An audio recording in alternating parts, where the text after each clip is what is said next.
Hey guys, welcome back to Penguin's Garage. We got an interesting one today. When I first bought my Tacoma, we wanted to keep it pretty stock. My intention was never to modify the shit out of it. I went wheeling one day and ran into a guy on the trail that had a Tacoma on 40-inch tires, and the thing looked sick as fuck. And yeah, it's this one right here. So this was built by Ian at Wheel Every Weekend. He did all the suspension on this thing. 16 front, leaf spring rear. 16s in the front. So they did a belly raise on this truck, so the engine's up higher.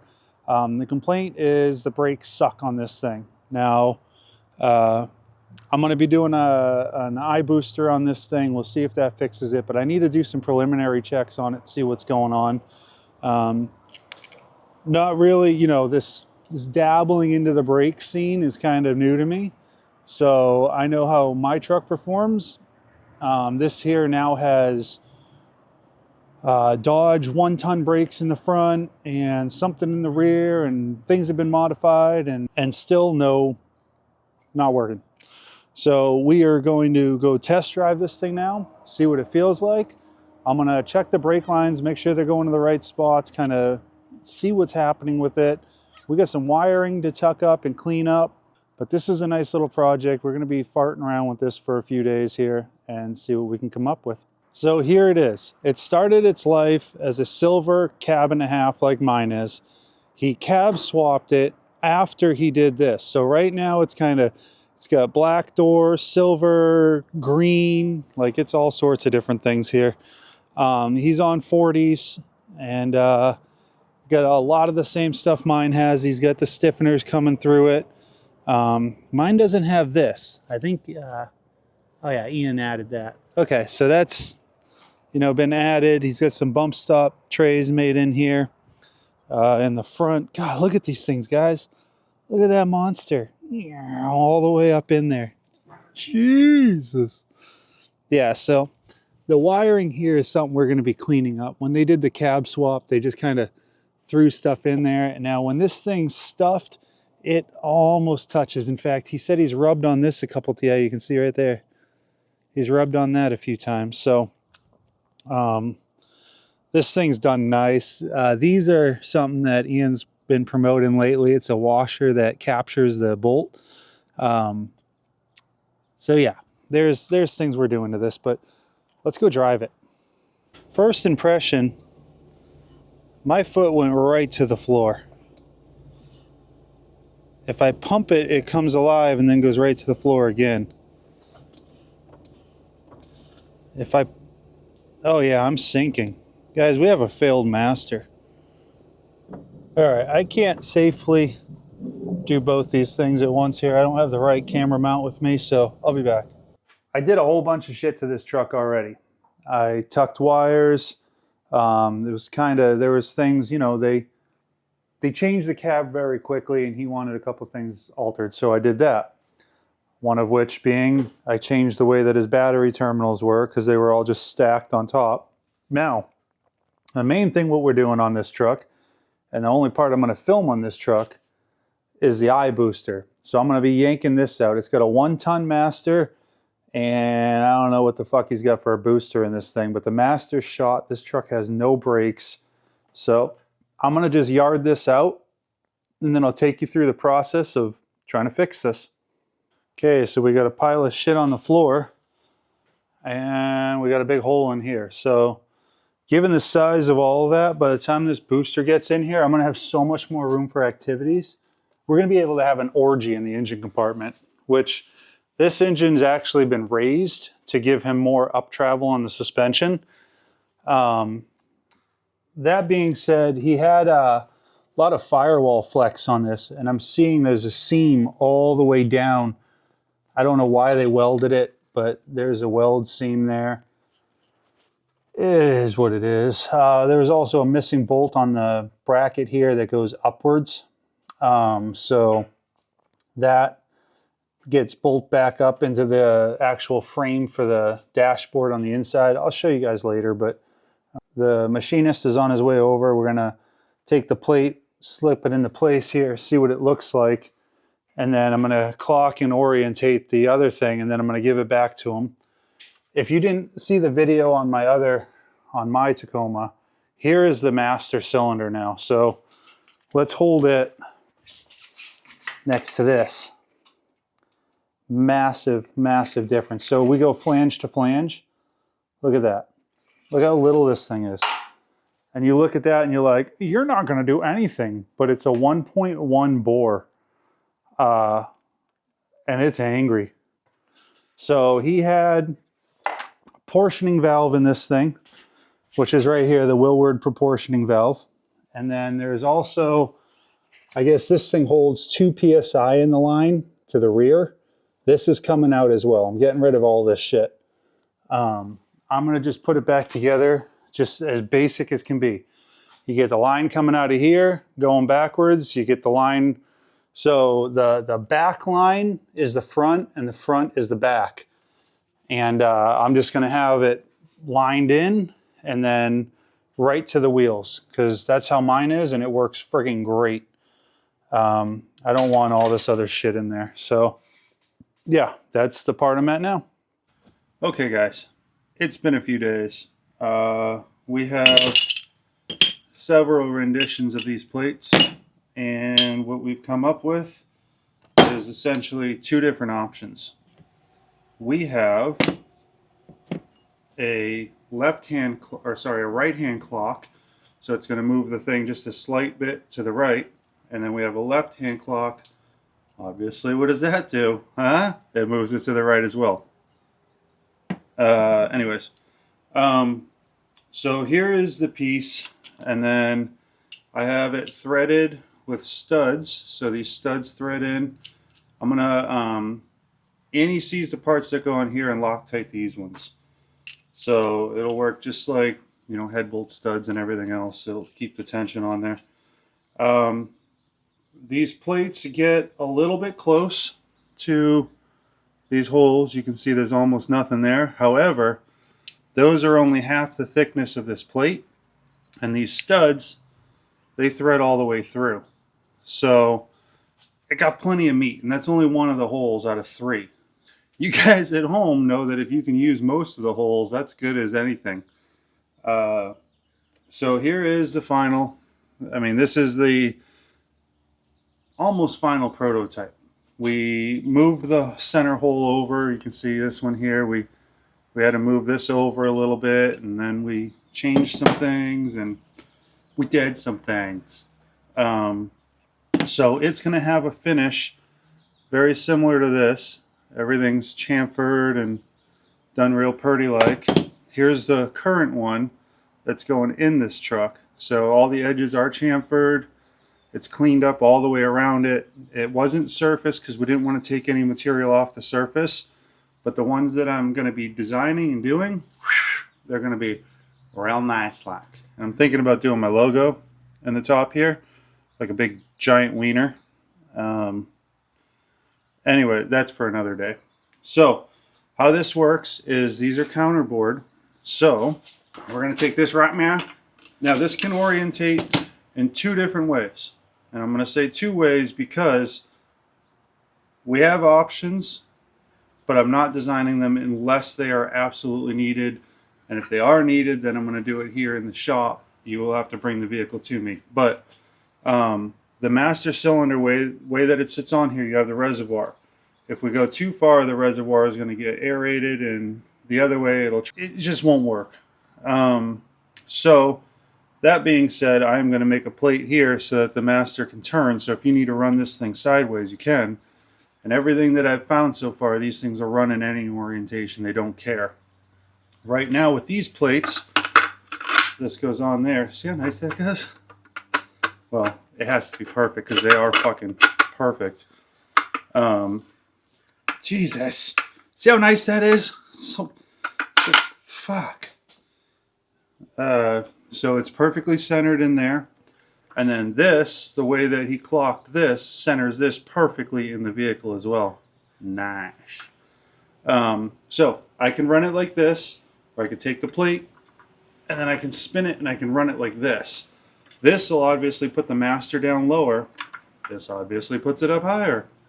Imagine that. So, all that aside, I'm going to figure out which orientation I'm going to run it in this truck right now. And then I will come back and show you guys how to modify these studs. So I'll show you how to do that. And then there's going to be another modification on this. On this particular one, I'm going to have to TIG weld it like I did on mine. But I'll be right back. All right, guys, I got the orientation that's going to sit. Let me show you what 3 weeks of absolute insanity looks like in this poor garage. Like, holy shit. Holy shit, boys. We got tool belts out, we got plywood out, we got saws out, we got a Christmas thing you guys haven't even seen yet, or maybe you have, I don't fucking know. Got a Prius torn apart. I got a sled set up here. I got an absolute just pile of shit there. I got more stuff on the back of this truck. Like, guys, I think if I have any chance of making it at this YouTube thing, I think I need to hire an editor. Because I have so much material for you guys. Like, so much stuff. It's just, I can't find the time to edit it. Like, I haven't given you guys a boat update, or maybe I have at this point, I don't know. I've done a whole bunch of stuff on the Toyota. I got more stuff going on the Toyota. Like, oh, wow. Guys, I do a lot of stuff, and I just don't have time for the editing part of it. So, yeah, anybody out there in the San Diego area wants to do some editing, as long as you're a little bit better than me, we're good. Let's do this. Yeah, back to the truck. All right, guys, so the microphone died. Turns out after about a week or so of not charging it, it kind of poops to bed.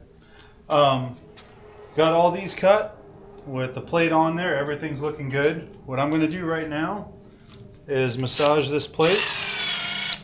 I decided the way that I want to do this is I'm going to use red Loctite to go into this plate, and then I will use red Loctite on these, and we'll put everything together. So come along for the journey. I'm just going to use a lot.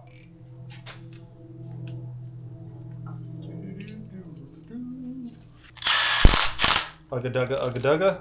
That's tight.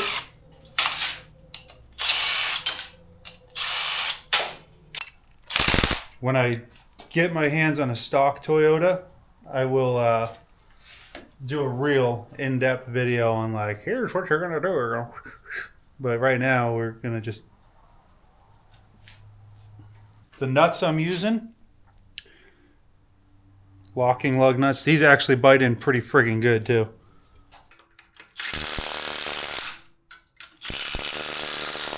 Here's what we got. We got these stuck in there. These are Loctited in. Thread. You can see how much thread I have sticking over the edge.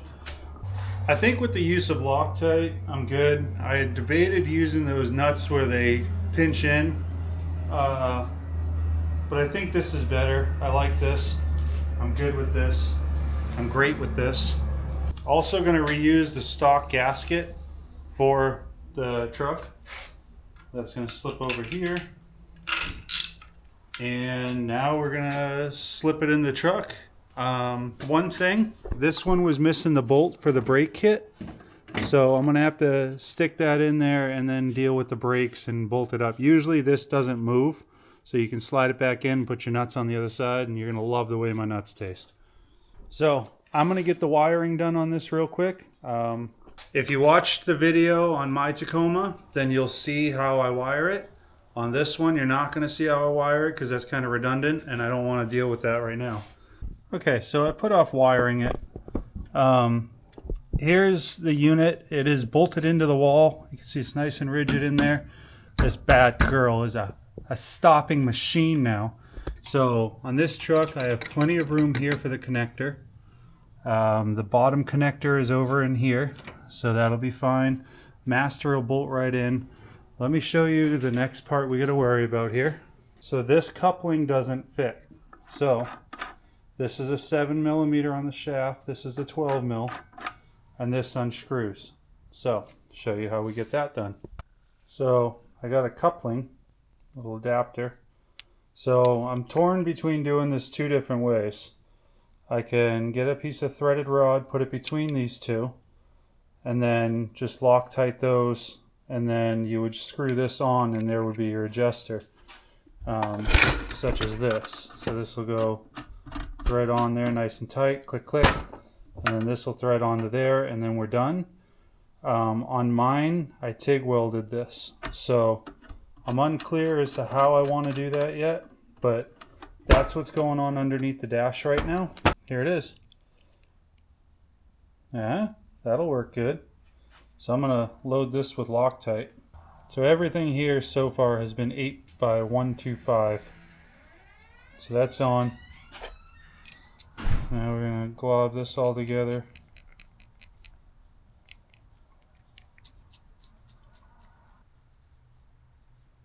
Click. That is torqued to perfection. So now that stud comes to about here. So it's right to about there. I got tons of room in this to cut it, shaft it, do it, and bam, baby. So I'm gonna go toss this in the truck, see where I need to cut it. So when you get your master, it's probably gonna come like this.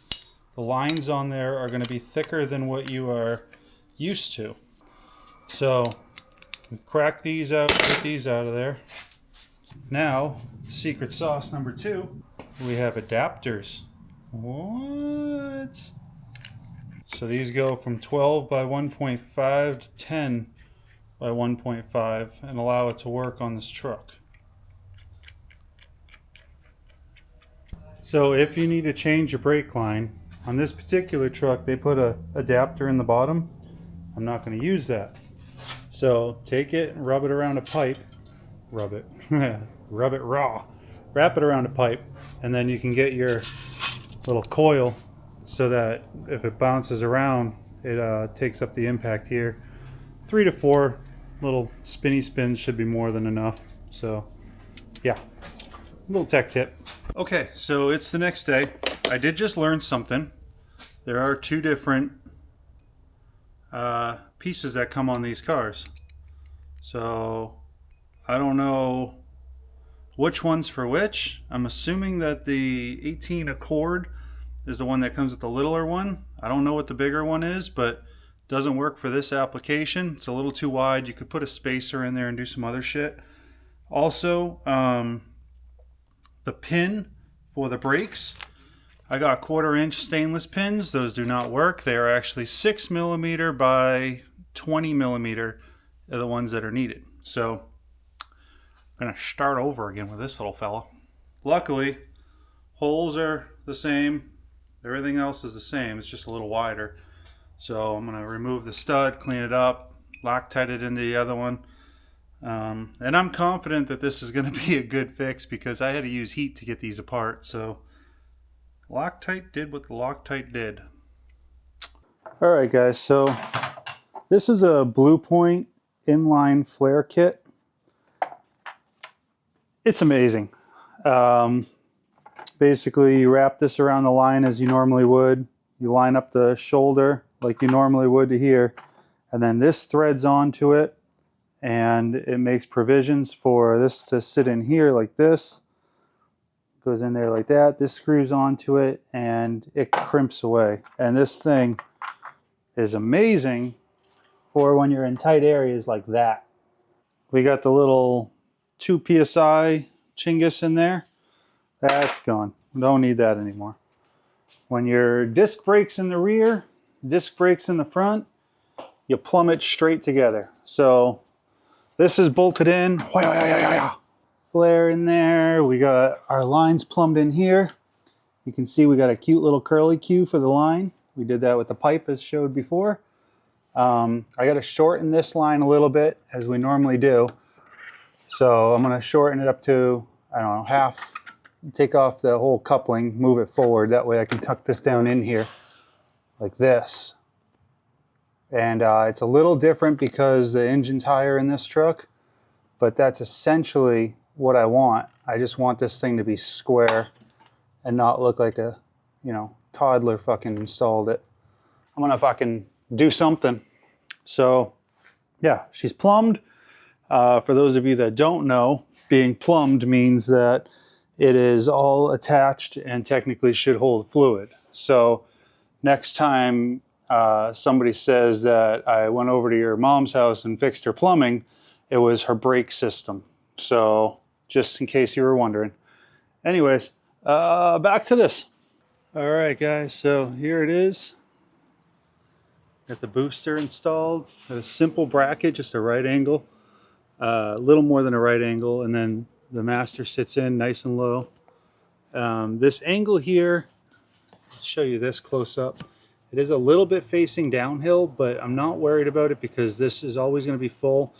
I lifted this up high, got all the air out of the master, the main reservoir here, and that reservoir is filled up to the max line right there. So it's going to be perfectly fine. Mine's the same way. I don't have any issues. You can see we got it all fabric cobbled in here.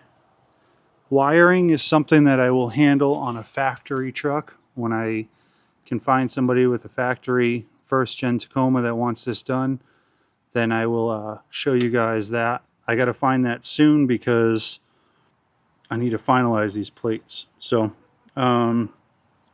yeah, that's where we're at right now. Or even if you guys have first gen and you want to, if it is modified, between the 3 trucks that I've done, I pretty much can figure out how it needs to sit.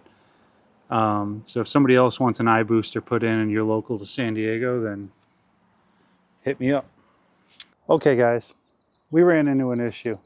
It has been months since I finished this truck up. The brake booster itself is working phenomenal. However, the brakes have been less than desirable. I can get the rear to lock up, no problem at all. The front, you have to stab it a bunch of times and then hit it and it'll go. So I had Abraham down here a couple months ago and he was hanging out and I was like, hey dude, look at this with me. So with him pressing the brake pedal, instantaneously you can see what's going on. So here is a look of the bracket that's inside of it. You can see it's got a bunch of pieces welded together, which, I mean, that might work, but let's look closer at it. And I knew this was going to be a problem, and I pointed it out when he was here, but you can see there was only one point of contact right here. Over here, it was contacting quite a few spots, but quite a few not.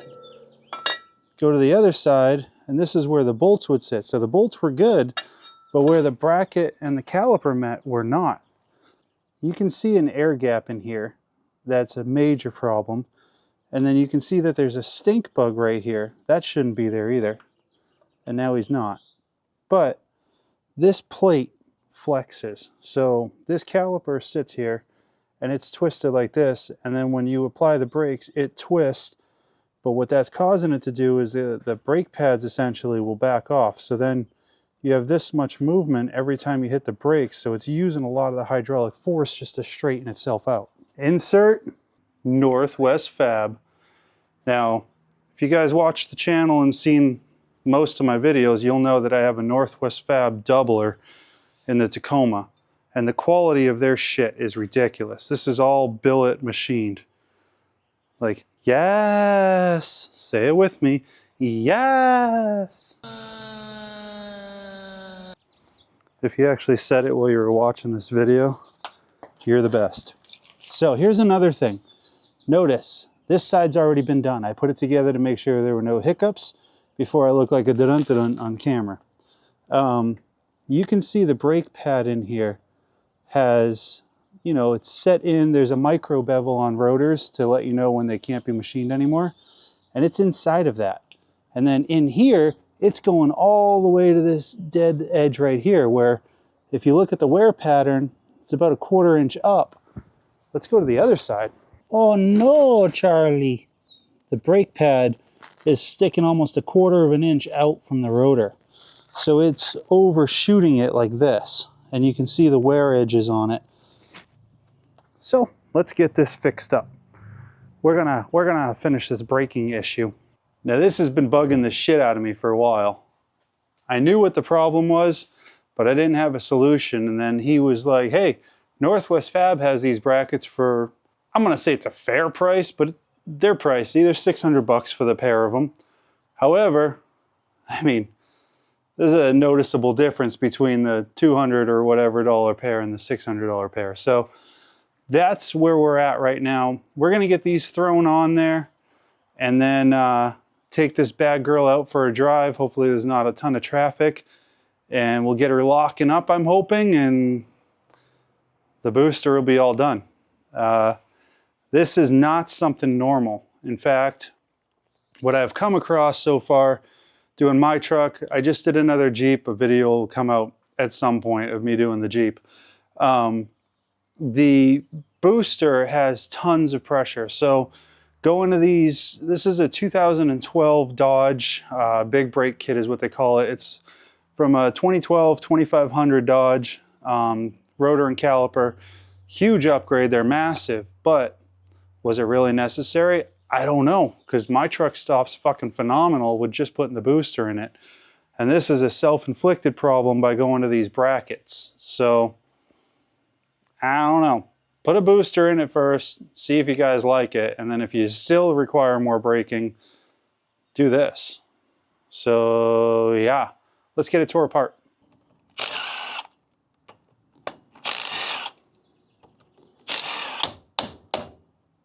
Everything's a hammer.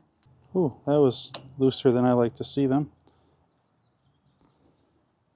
So, cap's off, springs are out, C-clip comes out, and then there's a little swirly bird up here somewhere. That is the technical term. There it is. Okay.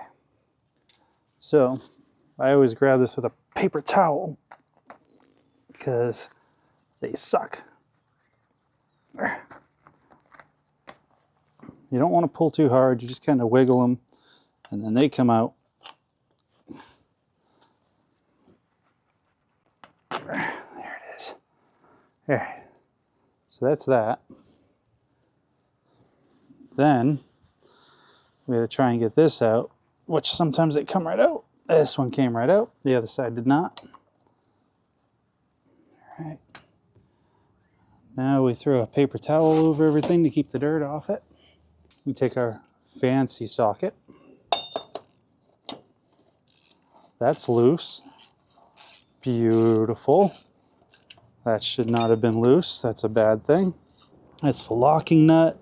And then we have a retaining chingus.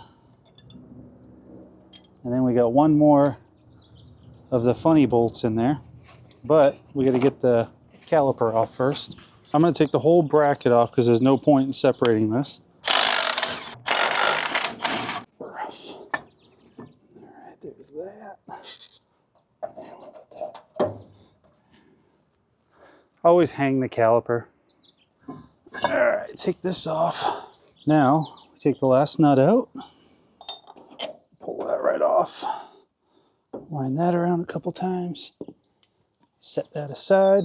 Now, see all this rust? Should not have rust. All that rust, these things are garbage. If Fisher-Price made brake brackets, this would probably be what they look like. Now the whole nose cone's going to come off. That's off. There's going to be a couple seals and everything inside of it. Northwest Fab bolts right in. The correct way. Luckily they're idiot proof because they know I'm an idiot. God, that fits so good. Oh, so good. Put this back on. Back there. Now, if you do the big brake kit to your thing, there's a whole bunch of stuff you're supposed to have machined and some studs you're supposed to change. All that's been done, so I just have to bolt it in.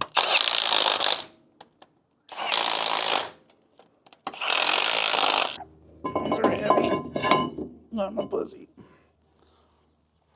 I'm a pussy.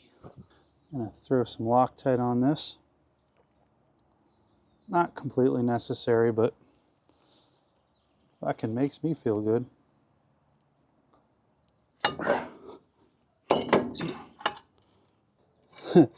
Let's just take a minute to appreciate how unreliable we're making this. We took a Toyota, being a Toyota, super reliable. Then we put Ford axles under it. And then we went a step further and thought, you know what else would make this really good? Let's put some Chrysler parts under it. Nothing's more reliable than fucking Chrysler. The irony of off-roading. When I first did my Toyota, my wife was like, is this gonna make it more reliable? And I was like, absolutely not. Let's put some tension on that. So now that we're all done, oh, look at the brake pads, much better. Yeah, this is gonna fix it. This is gonna fix it. There, we'll just throw these little Prius tires back on it. Work smarter, not harder.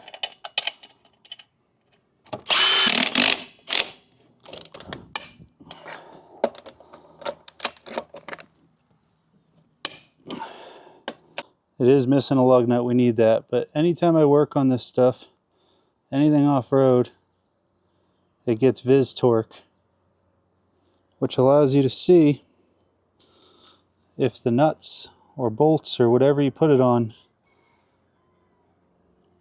are loosening up. Well, we'll add a bit of security, if you shall say.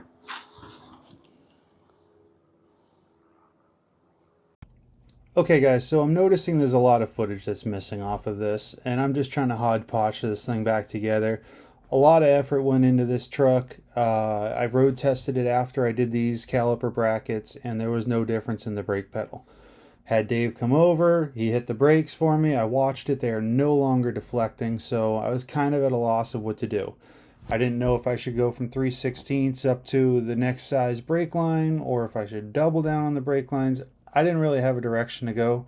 So I got a 10 PSI residual pressure valve made by Willward, threw it in line, and voila, the brake pedal is great now. It's still not like incredible, but after he drove it around for quite some time, it came back and the brakes are good. We did the heat temp gun to it, 150 degrees after driving it around for several hours and normal braking. I'm good with that. We just got back from the Rubicon, which is coming up. You guys will see video. And he actually pulled over and was like, I have the utmost confidence in these brakes now. So we're done. So yeah, enjoy the rest of the clip on this. And I just had to fill in some footage. So we got the 10 PSI line Chingus in there, and I'm not going to say it's perfect because it definitely isn't. It's not as good as my truck. My truck will lock up all four no problem. This is very aggressively stopping now. So I think it's a mixture of the calipers being too big in the front. Maybe it's too much volume. I don't know. I'm at a loss. Simple system, but I'm at a fucking loss, and I'm one of 3 shops, I think, that have looked at this thing. So we got it to stop aggressively. He has good brakes now. I'm calling it. I just can't spend any more time on this thing. I don't know what else to do. So thanks for watching Penguin's Garage. Thanks for watching me fuck up another perfectly good truck, and I'll catch you on the next one.